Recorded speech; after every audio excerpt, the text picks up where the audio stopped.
কি কৰে কি কষ্ট মই পাইছো দেউতা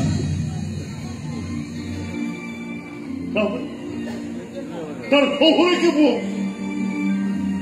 অসমৰ্থ অভিভাবক বুলি কোৱাৰ কাৰণে সি মনত কষ্ট পাইছে শহুৰেকক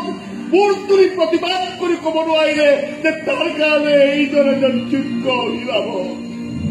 কব নোৱাৰিলে সি যে এইজন যোগ্য অভিভাৱকে তাক পঢ়াই পঢ়াই ডাঙৰ কৰি আজি ডাক্তৰ কৰিলে কব নোৱাৰিলে সি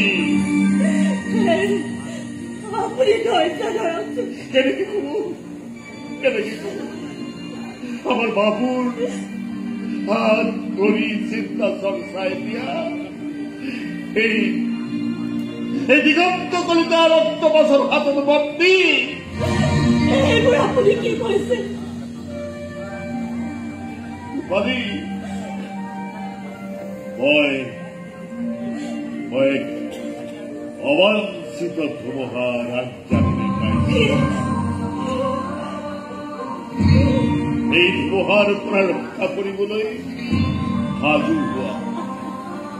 এই ঘৰখন ধুমুহাৰ পৰা ৰক্ষা কৰিবলৈ তুমি ভগৱন্ত প্ৰভুক প্ৰাৰ্থনা কৰা